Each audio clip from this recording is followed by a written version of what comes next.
ராக்பீன் ஊழியங்கள் வழங்கும் பாடல்கள் மற்றும் தேவ செய்தி வழங்குபவர் சகோதரர் ஜோஷ்பா மற்றும் குடும்பத்தினர். உங்கள் மனச்சோர்வுகள் நீங்கி கர்த்தருக்குள் பலப்பட இந்நிகழ்ச்சியில் பங்கு பெற்று தேவ ஆசீர்வாதம் பெறுங்கள். புத்தாண்டு பிறந்தது, புது வாழ்வு மலர்ந்தது. புத்தாண்டு பிறந்தது, புது வாழ்வு மலர்ந்தது. கர்த்தாவுக்கே ஸ்தோத்திரம், கர்த்தாவுக்கே ஸ்தோத்திரம். புத்தாண்டு மலர்ந்தது, புது வாழ்வு பிறந்தது. புத்தாண்டு மலர்ந்தது, புது வாழ்வு மலர்ந்தது. கர்த்தாவுக்கே ஸ்தோத்திரம், கர்த்தாவுக்கே ஸ்தோத்திரம். வாழ்க வளமுடன் நலமுடன் என்றும் புத்தாண்டு வாழ்த்துக்கள். வாழ்க வளமுடன் நலமுடன் என்றும் புத்தாண்டு வாழ்த்துக்கள். கண்ணீரின் நடுவினில் கலங்கிடும் வேளையில், நோயிடர் பாதையில் நலிந்திடும் வேளையில், கண்ணீரின் நடுவினில் கலங்கிடும் வேளையில், நோயிடர் பாதையில் நலிந்திடும் வேளையில், தேற்றியே பலனும் தந்திட்டா கர்த்தாவுக்கே ஸ்தோத்திரம். தேற்றியே பலனும் தந்திட்டா கர்த்தாவுக்கே ஸ்தோத்திரம். வாழ்க வளமுடன் நலமுடன் என்றும் புத்தாண்டு வாழ்த்துக்கள். வாழ்க வளமுடன் நலமுடன் என்றும் புத்தாண்டு வாழ்த்துக்கள். கடன்பட்ட வேளையில் நழுவாமல் காத்தவர், துன்பத்தின் வேளையில் துணையாக நின்றவர். கடன்பட்ட வேளையில் நழுவாமல் காத்தவர், துன்பத்தின் நேரத்தில் துணையாக நின்றவர். தேற்றியே நம்மை காத்திட்டார் கர்த்தாவுக்கே ஸ்தோத்திரம். தேற்றியே உங்களை காத்திட்டார் கர்த்தாவுக்கே ஸ்தோத்திரம். வாழ்க வளமுடன் நலமுடன் என்றும் புத்தாண்டு வாழ்த்துக்கள் உங்களுக்கு. வாழ்க வளமுடன் நலமுடன் என்றும் புத்தாண்டு வாழ்த்துக்கள். தனிமையான நேரத்தில் தாங்கியே நடத்தினி, சோர்வான வேளையில் பலன் தந்து காத்திரே.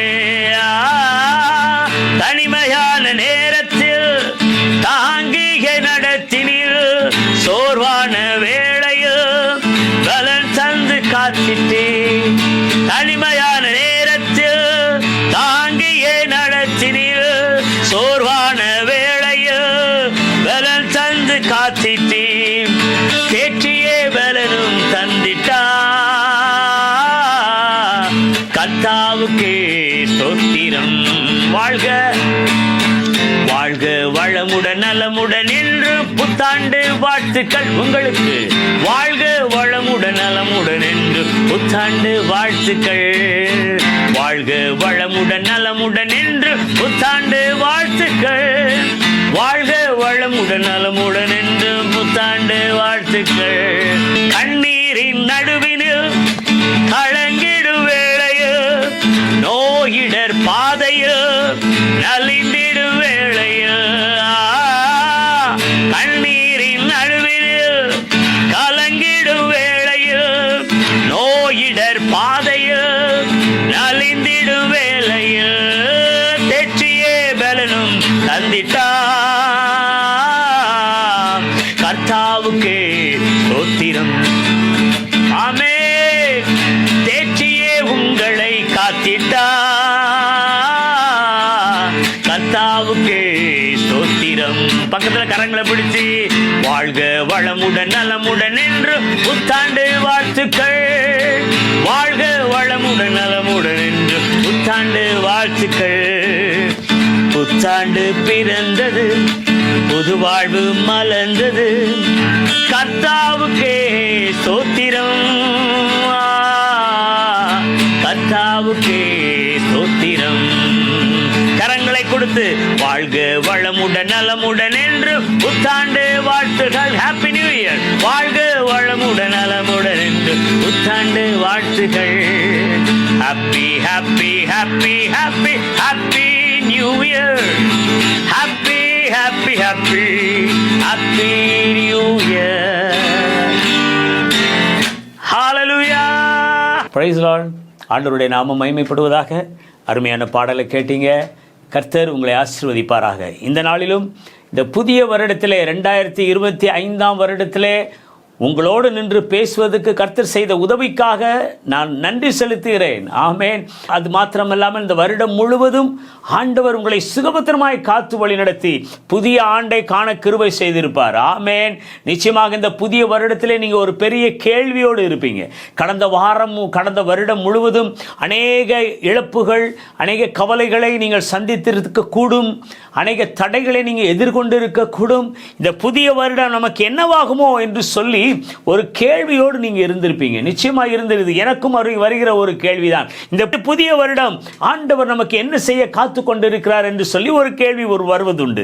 எனக்கு அன்பு கர்த்தருடைய பிள்ளைகளே, ஆண்டவர் இந்த புதிய வருடத்திற்கு உங்களை அழைத்திருக்கிறார் என்றால், இந்த புதிய வருடத்தை காண செய்திருக்கிறார் என்றால், கர்த்தர் நிச்சயம் உங்கள் வாழ்விலே ஒரு நல் காரியத்தை செய்வதற்காக காத்து கொண்டிருக்கிறார். நிச்சயம் உங்கள் குடும்பத்தை ஆசீர்வதிப்பதற்காகவும், நிச்சயம் உங்கள் குடும்பத்தை அநேகருக்கு பிரோஜனமாக வைப்பதற்காகவும் ஆண்டவர் இந்த புதிய வருடத்தை காண செய்தார் என்பதில் எந்த சந்தேகமும் இல்லை. ஆமென். எத்தனையோ பேர் இந்த புதிய வருடத்தை காண முடியாதபடி அவர்கள் மரித்திருக்க கூடும். எத்தனையோ பேர்களை நாம் சந்தித்திருப்போம், ஆனால் அவர்கள் புதிய வருடத்திற்குள்ள பிரவேசித்திருக்க முடியாது. ஆனால் கர்த்தர் உங்களையும் என்னையும் உங்கள் குடும்பத்தையும் புதிய வருடத்தை காண செய்திருக்கிறார் என்றால், நிச்சயம் ஆண்டவர் உங்களை குறித்த ஒரு நோக்கம் வைத்திருக்கிறார் என்பதில் எந்த சந்தேகமும் இல்லை. ஹalleluya. இந்த நாளிலும் ஆண்டவர் உங்களுக்கு இந்த புதிய வருடத்திலே புதிய செய்தியை கொடுக்க போகிறார். ஆமென். ஹalleluya. வேதத்தில் இருக்கிற காரியங்கள் எல்லாம், வேதத்தில் இருக்கிற வார்த்தைகள் எல்லாம் உங்களுக்குரியது. வேதத்தில் இருக்கிற வாக்குத்தத்தங்கள் எல்லாவற்றையும் ஆண்டவர் கொடுத்த வாக்குத்தத்தங்கள் அநேகம் உண்டு. வேதத்திலே அநேக ஆசீர்வாதங்களை ஆண்டவர் கொடுத்திருக்கிறார். ஆமென். இன்னைக்கு நான் உங்க மத்தியில் பேச போகிற வார்த்தை என்ன தெரியுமா? நீங்க நல்லா இருப்பீங்க. ஹalleluya. கரங்களை தட்டி ஆண்டவரை மகிமைப்படுத்துமா? பக்கத்தில் யாரா இருந்தா உங்க கைகளை பிடிச்சு சொல்லுவீங்க, நீங்க நல்லா இருப்பீங்க. ஆமென். நீங்க நல்லா இருப்பீங்க தம்பி, நீங்க நல்லா இருப்பீங்க தங்கச்சி, அக்கா, அண்ணன், நீங்க நல்லா இருப்பீங்க. பெற்றோர்களை நீங்க நல்லா இருப்பீங்க. ஹalleluya. இந்த புதிய வருடத்திலே ஆண்டவர் உங்களுக்கு கொடுக்கிற வார்த்தை, நீங்க நல்லா இருப்பீங்க.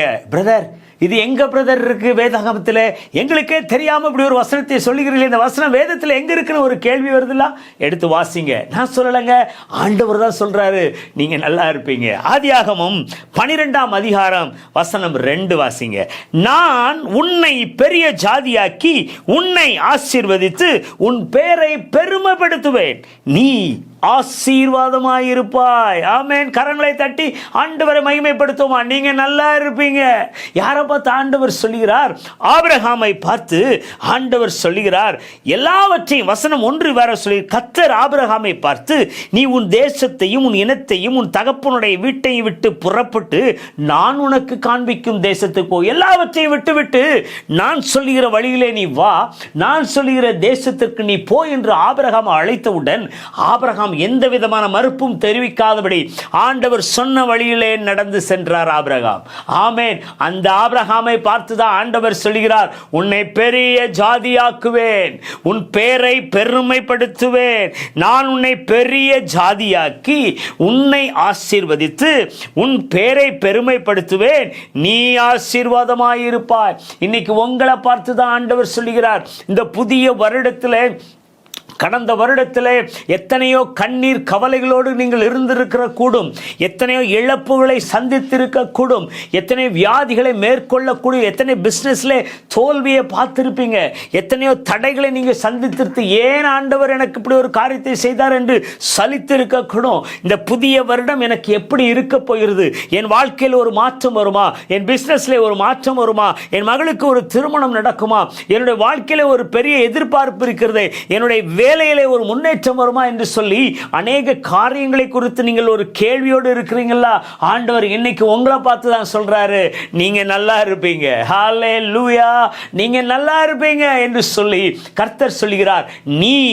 நீங்கள் ஆசீர்வாதமாய் இருப்பீர்கள். ஆபிரகாமுக்கு கொடுத்த அதே வாக்குத்தத்தத்தை தான் ஆண்டவர் இன்னைக்கு உங்களுக்கு கொடுக்கிறார்.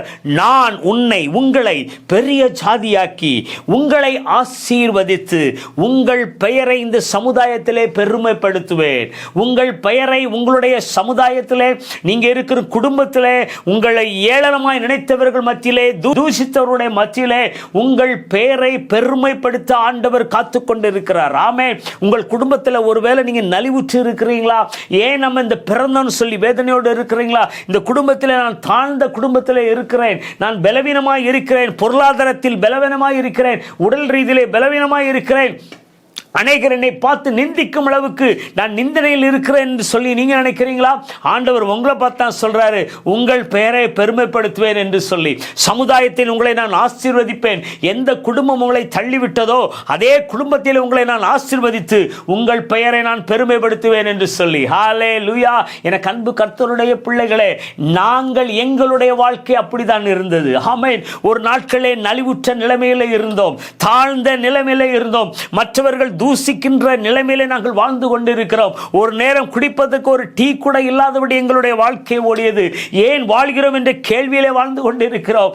ஆனால் ஆண்டவர் எங்களை நினைவு கூர்ந்தார். ஐயா, ஆண்டவர் எங்கள் மீது மனதுருகினார். அவர் ஆபிரகாமுக்கு கொடுத்த அதே ஆசீர்வாதத்தை, அதே வாக்குத்தத்தத்தை நாங்கள் அதை எங்களுக்கு என்று பிடித்துக் கொண்டோம். ஆண்டவரே, ஆபிரகாமுக்கு கொடுத்த ஆசீர்வாதத்தை நாங்கள் எங்களுக்கு என்று சொல்லி நாங்கள் பிடித்துக் கொள்கிறோம். எங்களை நீங்கள் ஆசீர்வதிக்க வேண்டும் ஆண்டவரே என்று சொல்லி ஆண்டவரிடத்தில் அழ ஆரம்பித்தோம். ஆண்டவரே, எங்களுடைய பெயரை பெருமைப்படுத்த வேண்டும் என்று சொல்லி அழ ஆரம்பித்தோம். ஆண்டவரே, எங்களை பெரிய ஜாதியாக்க வேண்டும் என்று சொல்லி ஆண்டவரிடத்தில் விண்ணப்பம் பண்ணினோம். கர்த்தர் எங்கள் ஜெபத்தை கேட்டார். ஐயா, இன்னைக்கு சமுதாயத்திலே கர்த்தர் எங்கள் தலைகளை உயர்த்தி எங்கள் குடும்பங்களை அநேகருக்கு பயனுள்ள குடும்பமாக மாற்றி வைத்திருக்கிறார். ஆமென். அதே ஆண்டவர் இன்னும் ஜீவித்துக் கொண்டே இருக்கிறார். இந்த 2025 வருடத்தை காண செய்த கர்த்தர் இன்னைக்கு உங்கள் குடும்பத்தை பார்த்து தான் சொல்கிறார், நீங்கள் ஆசீர்வாதமாய் இருப்பீர்கள், நீங்க நல்லா இருப்பீங்க. ஹல்லேலூயா. நீங்க நல்லா இருப்பீங்க நினைச்சாலே போதுங்க, ஆண்டவர் உங்களை ஆசீர்வதிக்க வல்லவராய் இருக்கிறார். அவரை கட்டியாக பிடித்துக் கொள்ள வேண்டும். எப்படி ஆபிரகாம் கர்த்தர் கூப்பிட்ட உடனே எல்லாவற்றையும் விட்டு தேசம், தன்னுடைய இனத்தார், தன் தாய் தகப்பன் எல்லாவற்றையும் விட்டு ஆண்டவருக்காக ஓடி வந்தாரோ, கர்த்தர் ஆபிரகாமை ஆசீர்வதித்தார். அதே போல ஆண்டவருக்காக நீங்கள் ஓடி வர வேண்டும். ஆண்டவர் சொன்ன, ஆண்டவருக்கு பிடித்தமில்லாத காரியங்கள் எதுவாக இருந்தாலும் சரி, ஆண்டவர் அழைத்தால் நீங்கள் உடனே எல்லாவற்றையும் விட்டுட்டு ஆண்டவரை உமக்கு நான் அடிமை என்று சொல்லி வரும் பொழுது ஆண்டவர் சொல்லுவாரு, நீ ஆசீர்வாதமாய் இருப்பாய் மகனே என்று சொல்லி. மகளே, நீ ஆசீர்வாதமாய் இருப்பாய். உலகத்தினுடைய காரியங்களுக்கு நீங்கள் அடிபடியாதபடி, உலகத்தினுடைய காரியங்களுக்கு உங்கள் எண்ணங்களை நீங்கள் சிதறவிடாதபடி, உலகத்தினுடைய காரியங்களுக்கு உங்களை நீங்கள் மாற்றிக்கொள்ளாதபடி, உலகம் உங்களுக்குள் வரக்கூடாது. நீங்கள் உலகத்திற்குள் போய் இயேசு பிறந்தார் என்று சொல்லி நற்செய்தி அறிவிக்க வேண்டும். நீங்கள் உலகத்திற்குள் போய் நான் இயேசுவின் பிள்ளை என்பதை காண்பிக்க வேண்டும். இப்படி நீங்கள் இருப்பீர்கள் என்றால் ஆண்டவர் உங்களை பார்த்து தான் சொல்றாரு, நீங்க நல்லா இருப்பீங்க. ஹல்லேலூயா. நீங்க நல்லா இருப்பீங்க. ஆமென். எனக்கு அன்பு கர்த்தருடைய பிள்ளைகளே, ஏசாயா 58:11 இவ்வாறாக சொல்லுகிறது, கர்த்தர் நித்தமும் உங்களை நடத்தி மகா வறட்சியான காலங்களில் உன் ஆத்துமாவை திருப்தியாக்கி உன் எலும்புகளை நினமுள்ளதாக்குவார். நீர்ப்பாய்ச்சலான தோட்டத்தை போலவும் வற்றாத நீருற்றை போலவும் இருப்பாய். ஹல்லேலூயா. நீ ஆசீர்வாதமாய் இருப்பாய். நீ வற்றாத நீருற்றை போலவும், அதே போல வற்றாத நீருற்றை போலவும் நீர்ப்பாய்ச்சலான தோட்டத்தை போலவும் இருப்பீர்கள். ஆமென். எனக்கு அன்பு கர்த்தருடைய பிள்ளைகளே, கடந்த வருடம் முடிந்தது முடியட்டும். புதிய வருடத்திற்குள் காலடி எடுத்து வைத்திருக்கிறீர்கள். ஆண்டவர் இந்த வருடத்திலே உங்களை ஆசீர்வதிக்கிறார். உங்களை பார்த்து தான் சொல்கிறார், கர்த்தர் நித்தமும் உன்னை நடத்தி, மகனே மகளே, நான் உன்னை நடத்தி, மகா வறட்சியான காலங்கள் உனக்கு எதுவாய் வந்தாலும் சரி, கடன்பட்ட நிலைமையில் இருந்து கொண்டு அழுது கொண்டு இருந்தாலும் சரி, எப்படிப்பட்ட சூழ்நிலையில் வாழ்ந்து கொண்டு இருந்தாலும் சரி, நான் உன்னை நித்தமும் நடத்தி உன் ஆத்துமாவை திருப்தியாக்கி. ஆத்துமத்தில் சோர்ந்து போயிருக்கிறீர்களா? வேதம் வாசிக்க முடியாதபடி, ஜெபிக்க முடியாதபடி, ஆலயத்துக்கு போக முடியாதபடி சோர்ந்து ஆத்துமத்தில் ஐயோ இன்னும் என் ஆண்டவருக்குள் நான் வளர முடியவில்லை என்று சொல்லி இருக்கிறீங்களா? உங்கள் ஆத்மாவை அவர் தேற்றுவார் ஐயா. உன் எலும்புகளை நினமுள்ளதாக்குவார். உன் எலும்பிலே ஒன்றுமில்லாதபடி உன் எலும்புகள் சோர்வடைந்து இருக்கிற நேரத்திலே ஆண்டவர் அதை நினமுள்ளதாக, கொழுப்புடையதாக மாற்றுவார். ஆமே, நீர்ப்பாய்ச்சலான தோட்டத்தை போல நீங்க இருப்பீங்க. எப்படி ஒரு தோட்டம் தண்ணீர் இல்லாதபடி இருக்குமானால் அந்த தோட்டத்தில் உள்ள செடிகள் மரங்கள் எல்லாம் வாடி வதங்கி அது மரிக்கும் தருவாயில இருக்கும். ஆனால் நீர்ப்பாய்ச்சலான தோட்டங்கள் எப்பொழுதும் செழுமையாக இருக்கும். காய் கனிகளோடு பூத்து குலுங்கி அது பார்ப்பதற்கு அழகாக இருக்கும். அந்த நீர்ப்பாய்ச்சல் உள்ள தோட்டங்கள், ஆமென், அது பார்ப்பதற்கே ஒரு அழகாக தோன்றும். அதே போல உங்கள் குடும்பத்தை ஒரு நீர்ப்பாய்ச்சலில் உள்ள தோட்டத்தை போல கர்த்தர் உங்கள் குடும்பங்களை அநேகர்களுக்கு ஆசீர்வாதமாக வைப்பார் என்பதில் எந்த சந்தேகமும் இல்லை. ஹல்லேலூயா. அந்த நீர்ப்பாய்ச்சல் உள்ள தோட்டத்தில் இருக்கிற கனிகள், செடிகள், மரங்களைப் போல உங்கள் குடும்பத்தில் இருக்கிற பிள்ளைகள் அப்படி இருப்பார்கள். மற்றவர்கள் பார்த்து இவர் கர்த்தருடைய பிள்ளைகள் என்று சொல்லும் அளவுக்கு ஆண்டவர் உங்கள் குடும்பத்தை ஆசீர்வதித்து வழி நடத்துவார். ஆமென். வற்றாத நீரூற்றை போல் இருப்பீர்கள். ஹல்லேலூயா. உங்கள் குடும்பத்திலே எந்த விதமான சோதனைகளும் எந்தவித வறுமைகளும் வராதபடி கர்த்தர் காத்துக் கொள்வார். மலைகள் போன்ற துன்பங்கள் வந்தாலும் அது பனி போல உருகி போகும் ஐயா. ஆமென். ஹல்லேலூயா. காரணம் என்ன தெரியுமா? ஆண்டவர் பொய்யுரையாத தேவன். கர்த்தர் உங்களோடு கூட இருக்கிறவர். ஆமென். எனவே நீங்கள் எதற்கொண்டும் பயப்படாதீர்கள். இந்த வருடத்தில் நீங்கள் எதை கொண்டும் பயப்படாமல், கவலைப்படாமல், கலங்காமல் இருங்கள். ஆண்டவர் உங்களை பார்த்து தான் சொல்றாரு, நீங்க நல்லா இருப்பீங்கன்னு சொல்லி. ஹல்லேலூயா. அடுத்ததா என்ன தெரியுமா சொல்றாரு? பயப்படாதே என்று சொல்லுகிறார். ஆமென். ஒரு பயம் கலந்த வாழ்க்கையோடு நீங்கள் கடந்த வருடத்தை முடித்திருப்பீர்கள். இந்த புதிய வருடத்திலே ஆண்டவர் சொல்ற வாக்கு என்ன தெரியுமா? பயப்படாதே. ஹல்லேலூயா. பயப்படாதே, நான் உன் தேவன். ஏசாயா 41:10. நீ பயப்படாதே, நான் உன்னுடனே இருக்கிறேன். திகையாதே, நான் உன் தேவன். நான் உன்னை பலப்படுத்தி உனக்கு சகாயம் பண்ணுவேன். என் நீதியின் வலது கரத்தினால் உன்னை தாங்குவேன். ஹல்லேலூயா. ஒரு சம்பவத்தை நான் உங்களுக்கு சொல்கிறேன். நாங்கள் அடிக்கடி வாக்கிங் போற பழக்கம் உண்டு. அப்பொழுது என்னோடு சேர்ந்து ஒரு டாக்டர் வருவார். அவரும் சேர்ந்து நாங்கள் இருவரும் சேர்ந்து வாக்கிங் போவோம். அப்போ என்னுடைய உடல்நிலை சற்று பாதிக்கப்பட்டிருந்தது. அப்பொழுது நான் நடந்து போய் கொண்டிருக்கும் போது என் மகள் என்னோடு ஃபோனில் வந்தார். அப்போ டேடி சீக்கிரம் வாங்க, ரொம்ப நேரம் நடந்துட்டு இருக்காதீங்க, ஏதாவது பாதிப்பு வந்துடக்கூடாது, சீக்கிரம் வந்துருங்க வீட்டுக்குன்னு சொல்லி ஃபோன் பண்ணா. அப்போ நான் அவளுக்கு சொன்ன வார்த்தை என்ன தெரியுமா? மகளே, நீ ஏன் கவலைப்படுற, பயப்படாத, என் கூட நடந்து வர்றது யாரு தெரியுமா? டாக்டர் அப்படின்னு சொன்னேன். ஹல்லேலூயா. என் கூட அவர் நடந்து வர்றது ஒரு டாக்டர். எனக்கு எதுவாக இருந்தாலும் அவர் உடனே என்னை ஆஸ்பத்திரி கொண்டு போய் என்ன ட்ரீட்மெண்ட் கொடுக்கணுமோ என்னை கொடுத்து என்னை பாதுகாத்துக் கொள்வார். கவலைப்படாத, என் கூட நடந்து வர்றது டாக்டர். ஆமென். எனக்கு அன்பு கர்த்தருடைய பிள்ளைகளே, உலக பிரகாரமான ஒரு மனிதன் இருக்கும் பொழுதே நாம் இவ்வளவு தெனாவுட்டா பேசுறோமே, ஆனால் ஆண்டவர் சொல்றாரு, மகனே பயப்படாத, நான் உன் கூடயே இருக்கிறேன்னு. ஹல்லேலூயா. இதை கேட்டுக்கொண்டிருக்கிற அன்பு தம்பி, தங்கச்சி, பெற்றோர்களை யாரா இருந்தாலும் சரி, ஆண்டவர் சொல்றாரு, பயப்படாத, நான் உன் கூடயே இருக்கிறேன், உன் கூடயே இருக்கிறேன். சரி, கூட இருந்தா என்ன தெரியுமா செய்வேன்? திகையாதே, நான் உன் தேவன். எதையும் குறித்து கவலைப்படாத, பின்னால வர்றதை குறித்து கவலைப்படாத, என்ன நடக்குமோ ஏது நடக்குமோ என்று சொல்லி எதையும் குறித்து கவலைப்படாத, நான் உன்னை பலப்படுத்துவேன். ஆமென். காரணம் என்ன தெரியுமா? நான் உன் தேவன், நான் உன் தேவன் ஐயா. நீ திகையாதே, நான் உன் கூடயே இருக்கிறேன்ப்பா, உன் வலது வருஷத்தில் இருக்கிறேன், உன் கூடயே இருக்கிறேன், கவலைப்படாத, திகையாதே, நான் உனக்கு சகாயம் பண்ணுவேன். அதோடு விட்டாரா ஆண்டவர்? என் நீதியின் வலது கரத்தினால் உன்னை தாங்குவேன். கரங்களை தட்டி ஆண்டவரை மகிமைப்படுத்துவோமா? இருக்கிற இடங்களை கரங்களை தட்டி உன்னத பாட்டு 2:6 இவ்வாறாக சொல்லுகிறது, அவர் இடது கை என் தலையின் கீழ் இருக்கிறது, அவர் வலது கை என்னை அணைத்துக் கொள்கிறது. ஹல்லேலூயா. ஒரு சிறு பிள்ளையை, எனக்கு ஒரு பேரப்பிள்ளை பிறந்திருக்கிறாங்க கடந்த வாரத்தில். அந்த பிள்ளையை தூக்குவதற்கு தெரியவில்லை.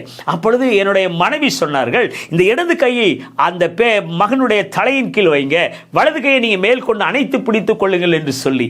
அதே போலதான் ஆண்டவர் நம்மளை பாதுகாத்துக் கொள்வாராம். அவருடைய இடது கை நம் தலையின் கையின் கீழ் இருக்க அவர் வலதுகை நம்மை அணைத்துக் கொள்கிறது. ஐயோ, எப்படிப்பட்ட ஆண்டவர், நல்ல ஆண்டவர். கரங்களை தட்டி ஆண்டவரை மகிமைப்படுத்துவோம். இப்படிப்பட்ட ஆண்டவர் உங்களோடு கூட இருக்கிறதுனால நீங்க எதையும் குறித்து கவலைப்படாதீங்க. காரணம், கர்த்தர் உங்களோடு இருக்கிறார். அவர்தான் சொல்கிறார், பயப்படாதே, திகையாதே, கலங்காதே, நான் உன் தேவன். ஆமென். எனக்கு அன்பு கர்த்தருடைய பிள்ளைகளே, இந்த புதிய வருடத்திலே ஆண்டவர் உங்களுக்கு சொல்லுகிற வார்த்தை என்ன தெரியுமா? நீ ஆசீர்வாதமாயிருப்பாய், நீங்க நல்லா இருப்பீங்க. ஆமென். உங்களை அவர் பலப்படுத்துவார், உங்களுக்கு சகாயம் செய்வார், உங்கள் எலும்புகளை நிலமுள்ளதாக்குவார். நீர் வற்றாத நீரூற்றை போல் நீங்கள் இருப்பீர்கள். ஆமென். வற்றாத நீர் பாய்ச்சலான தோட்டத்தை போல் இருப்பீர்கள். அது மாத்திரமல்லாமல் பயப்படாதே, நான் உன் தேவன் என்று சொல்லி, fear not, பயப்படாதே, நான் உன் தேவன் என்று சொல்கிறார். எதையும் குறித்து கவலைப்படாதீங்க. இந்த 2025ஆம் வருடம் உங்களுக்கு ஒரு ஆசீர்வாதமான வருடமாக இருக்கும் என்பதிலே சந்தேகமில்லை. ஆனால் நீங்கள் செய்ய வேண்டிய காரியம் ஒன்றே ஒன்றுதான். அந்த ஆண்டவரை நோக்கி முழங்கால் படியிட்டு, ஆண்டவரே, இந்த வருடத்தை எங்களுக்கு நீங்கள் ஆசீர்வதித்து கொடுங்க ஆண்டவரே. எப்படி ஆபிரகாமை ஆண்டவர் அழைத்த மாத்திரத்திலே எல்லாவற்றையும் விட்டுவிட்டு, தன்னுடைய இனம், ஜனம், பந்துக்கள், தன்னுடைய பெற்றோர்கள் எல்லாவற்றையும், தன்னுடைய அந்தஸ்து, சொத்துக்கள் எல்லாவற்றையும் விட்டுவிட்டு ஆண்டவர் கூப்பிட்ட மாத்திரத்திலே ஆபிரகாம் சென்றாரோ, அதே போல ஆண்டவருடைய சமூகத்திலே முழங்கால் படியிட்டு, ஆண்டவரே, ஏசப்பா, இந்த வருடத்தை எனக்கு நீங்க ஆசீர்வதித்து கொடுங்க. எரேமியா 33:3 இப்படிதான் சொல்லுகிறது, என்னை நோக்கி கூப்பிடு. சங்கீதம் 91:15 இப்படிதான் சொல்லுகிறது, என்னை நோக்கி கூப்பிடு. ஆபத்து காலத்தில் என்னை நோக்கி கூப்பிடு, என்னை நோக்கி கூப்பிடு, நீ அறியாத எட்டாதமான பெரிய அற்புதங்களை உனக்கு செய்வேன் என்று சொல்லி, ஆராய்ந்து முடியாத பெரிய அதிசயங்களை உனக்கு செய்வேன் என்று சொல்லி யோபுவிலே இருக்கிறது. ஆமென். எனக்கு அன்பு கர்த்தருடைய பிள்ளைகளே, ஆண்டவருடைய சமூகத்திலே இந்த வருடத்தின் துவக்கத்திலே நீங்கள் குடும்பமாக முழங்கால் படியிட்டு ஆண்டவருடைய சமூகத்திலே நீங்கள் ஜெபிங்க. ஆண்டவரே, இந்த 2025ஆம் வருடத்தை என்னை நீங்கள் ஆசீர்வதிங்க, என் குடும்பத்தை நீங்கள் ஆசீர்வதிங்க, யாக்கோபை போல என் எல்லையை பெரிதாக்குங்க. ஆண்டவரே, என்னை நீங்கள் ஆசீர்வதித்தால் ஒழிய நாங்கள் உம்மை விடமாட்டோம் என்று சொல்லி நீங்கள் குடும்பமாய் ஆண்டவருடைய சமூகத்திலே முழங்கால் படி போட்டு ஜெபித்து இந்த வருடத்தை நீங்கள் துவங்குவீர்களானால் நீங்கள் நல்லா இருப்பீங்க. ஆமென். நீங்கள் ஆசீர்வாதமாக இருப்பீர்கள், நீங்கள் பயப்படாமல் இருப்பீர்கள். கர்த்தர் உங்களோடு கூட இருப்பார் என்பதிலே எந்த சந்தேகமும் இல்லை. எப்படி கடந்த வாரத்திலே உங்களுக்கு சொன்னனோ, கடைசி வருடத்தின் கடைசி நாளிலே வந்திருக்கிறோம், ஆண்டு குடும்பமாய் ஆண்டவருக்கு நன்றி செலுத்துங்கள் என்று சொன்னனோ, இப்பொழுது சொல்கிறேன், வருடத்தின் புதிய நாளிலே, வருடத்தின் துவக்கத்திலே குடும்பமாய் முழங்கால் படி போட்டு அந்த ஆண்டவரை நோக்கி ஜெபிங்க. கடந்த வருடத்தில் உள்ள காரியங்கள் எல்லாம் எனக்கு மறைந்து போகட்டும் ஆண்டவரே. புதிய வருடத்திலே புதிய ஆசீர்வாதங்களை தந்து இந்த வசனத்தின்படி எங்களை நீங்க ஆசீர்வதிங்கன்னு சொல்லி குடும்பமாய் ஜெபம் பண்ணுங்க. முழங்கால் படி போட்டு ஆண்டவரை நோக்கி கூப்பிடுங்க. இப்பொழுது சொன்ன வார்த்தைகள் எல்லாம் உங்கள் குடும்பத்திலே அது அப்படியே பலிக்கும் என்பதிலே எந்த சந்தேகமும் இல்லை. காரணம், நம் கர்த்தர் பொய்யுரையாதவர். ஹல்லேலூயா. அவர் வாக்கு மாறாத கர்த்தர். ஆமென். அவர் சொன்னதை செய்யும் அளவும் அவர் கைவிடாத தேவன். ஹல்லேலூயா. என்னாகமம் 23:19 இப்படி சொல்லுகிறது, பொய் சொல்ல தேவன் ஒரு மனிதன் அல்ல, மனமாறவரும் ஒரு மனுபுத்திரன் அல்ல. அவர் சொல்லியும் செய்யாதிருப்பாரோ, அவர் வசனித்தும் நிறைவேற்றாதிருப்பாரோ. அவர் பொய் சொல்ல மாட்டார் ஐயா. அவர் வாக்கு கொடுத்தவர், வாக்கு மாறாத கர்த்தர். எனவே கர்த்தரை பிடித்துக் கொள்ளுங்க, முழங்கால் படி போடுங்க, ஆண்டவரை பிடிச்சு கொடுங்க. இந்த வருடம் உங்களுக்கு ஜெயமாக மறியும், நீங்கள் நல்லா இருப்பீங்க. ஹல்லேலூயா. God bless you.